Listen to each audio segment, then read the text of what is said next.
Everybody for coming down, and I was by here last night and it was dark and there was about 3 fire trucks at the corner, police cars, 2 ambulances and that, and I was sitting out here and I'm going, you know what, I really don't want this to happen today. There's a part of me that doesn't want this to happen, but I know it has to go forward with the healing, and I just want to thank everybody. And we have some special guests here today, and first I'm going to introduce Michelle, Sarah, Hayden. Michelle and Hayden, they came down. They were actually affected in the Slave Lake fire. So Sarah brought them down today, and Sarah's from Rhodes University in Victoria. So they came down today to share some and just to mingle. And Sarah asked me the other day, what's the program going to look like? And Bruce and I talked about it, and I said, I don't have a clue. So all we'll do is just do an introduction. Then I think what will happen, if anybody would like to share what this meant, the art wall meant to them, then just feel free to share it. Sarah has a little recorder, and if you like it to be recorded, then it would be recorded. And we'll just take it from there. Then we'll just go around, and anybody would like to take the mic. And I think what will happen is, as the you folk are sharing, we'll just start taking some of the art down. What does that sound like? Plan. And there is hot chocolate, again, and some muffins. And so I'd like to introduce Bruce Masterman. You folk probably know him, and then you can actually introduce the rest of the council that's here too, if you would. Okay. Thank you, Zach. Can you hear this okay? Yeah. Everybody hear me all right? And I just wanted to say thanks to Zack on behalf of Town Council. I see Kathy Cooey is here, and Don Moore, I believe, right there, right in front of me. Thank you. And I know Craig couldn't make it today, but he sent his regards as well. And mainly, I just really wanted to thank Zack for the art house. For I think that the Times call it a beacon of hope in a dark time. It definitely was all that and more. Zack started off by putting one piece of artwork up on this house, and it just grew from there. And people added artwork and kept adding artwork, and a few people even took some artwork, so they must have needed it a lot more than Zack did, and High River did. And Zack's just got such a neat attitude about all this. He really does.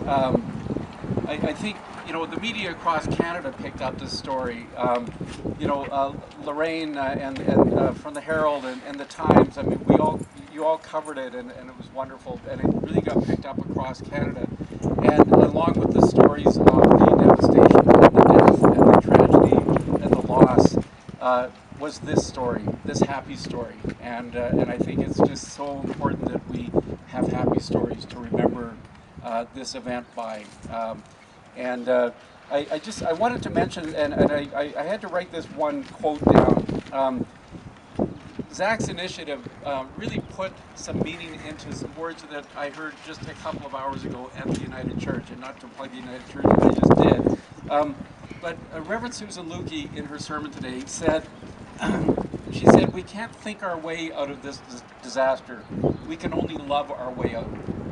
And I think Zack knew that months ago. And this was an act of love on Zack's part. It was an act of love for the people of High River, for the town of High River that he loves, that he's chosen to live in, that we are lucky to have him live in, all the positive energy that he brings to this town. It really was an act of love, and is an act of love. What's going to happen to this artwork? It's going to go into storage.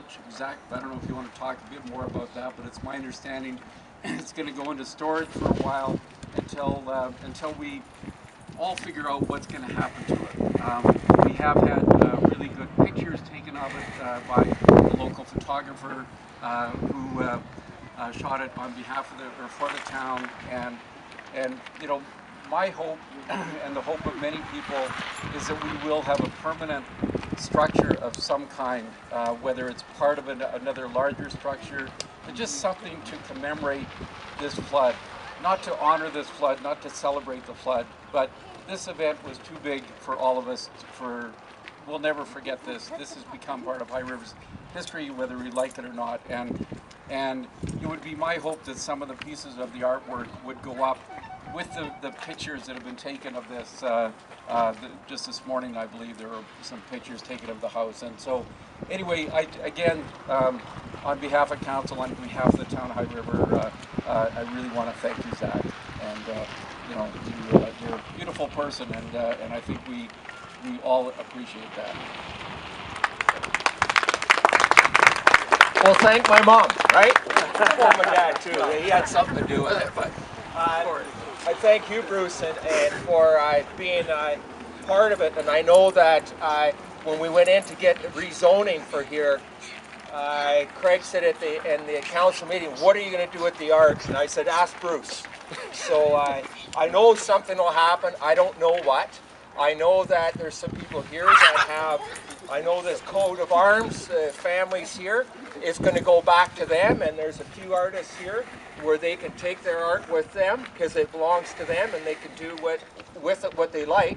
And the rest of it is actually going to be going into storage. And from there, we'll just see what happens. So if you like to see something happen, I guess we just got to voice the opinion. Again, watch out for the vehicles, because I don't want to get in trouble, right?